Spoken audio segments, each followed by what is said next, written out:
राज्याच्या अनेक भागामध्ये मुसळधार पाऊस पडतोय, अनेक ठिकाणी काही घटना घडताना पाहायला मिळत आहेत, काय आव्हान कराल?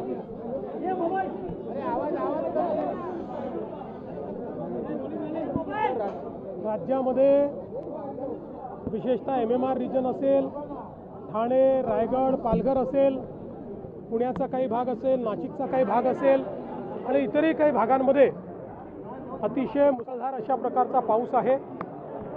कालपासनं आपण वेगवेगळे अलर्ट दिलेले आहेत। विशेषतः या भागामध्ये 6 तारखेपर्यंत सातत्याने अतिशय मुसळधार पाऊस असेल, वादळं देखील येतील, ॲव्हरेजच्या पेक्षा कितीतरी जास्त पाऊस होईल अशा प्रकारची जी काही अलर्ट्स आहेत ही अलर्ट्स आपण देतो। त्या भागातल्या नागरिकांना देखील आपण सातत्याने दर 3 तासांनी SMS देखील पाठवतो, वेगवेगळ्या प्रकारचे अलर्ट्स देखील आपण देतो आहोत। आज अनेक ठिकाणी शाळांना आपण सुट्टी दिली आहे। लोकांना आपण विनंती केलेली आहे की प्रवास टाळता आला तर तो टाळला पाहिजे, जेणेकरून आता ज्या प्रकारे पाऊस आणि ज्या प्रकारचं वादळ आहे त्याच्यामुळे काही अपघात त्या ठिकाणी होऊ नयेत या दृष्टीने त्याचा देखील अलर्ट आपण दिलेला आहे। NDRF, SDRF आणि आपत्ती व्यवस्थापन कक्ष प्रत्येक गोष्टीवर नजर ठेवून आहे। ज्या ज्या ठिकाणी अडचणी तयार होत आहेत त्या ठिकाणी अडचणी दूर करण्याचा प्रयत्न चाललेला आहे। फक्त माझी विनंती आहे, यावेळी आपण नीट अलर्ट सगळ्यांना देतो, लोकांनी ते अलर्ट्स फॉलो करावीत आणि शक्यतोवर त्या अलर्ट्सप्रमाणेच आपण त्या ठिकाणी बाहेर पडावं अशा प्रकारची माझी विनंती आहे। खड्डे मोठ्या प्रमाणात पडले आणि त्यावर आता खूप सोशल मीडियावर असं आहे, कनेक्टिंग लिंकवर जिथे कनेक्टर आहे तिथे 2 त्या ठिकाणी खड्डे आहेत, पण पूर्ण कनेक्टिंग लिंकवर खड्डे पडले आहेत वगैरे हे योग्य नाही आहे।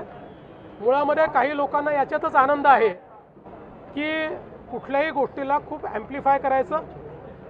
आपल्याला कल्पना आहे कुठलंही काम झाल्यानंतर पहिला पाऊस जो असतो या पावसानंतर त्याच्यावर दुसरी लेअर येते, कारण त्या पावसामध्ये आपण त्याची ड्युरेबिलिटी टेस्ट करत असतो। त्या पावसामध्ये त्या ठिकाणी काय अडचणी येतील ते आपण टेस्ट करत असतो, पण हरकत नाही, निंदकाचे घर असावे शेजारी, त्यामुळे निश्चितपणे त्या संदर्भात योग्य काळजी MSRDC घेईल।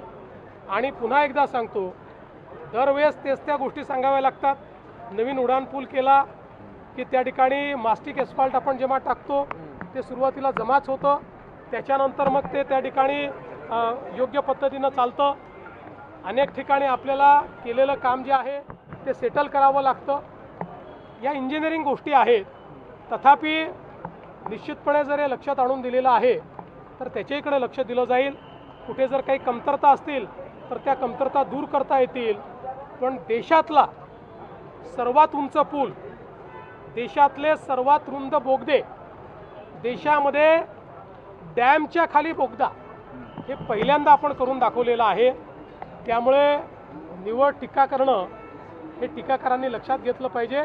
त्या इंजिनियर्स ज्यांनी हे काम केलेलं आहे त्यांनाही धन्यवाद दिले पाहिजे। तथापि जे काही या ठिकाणी सोशल मीडियावर त्यांनी मांडलेलं आहे, काही रेक्टिफाय करायचं असेल तर रेक्टिफाय केलं जाईल।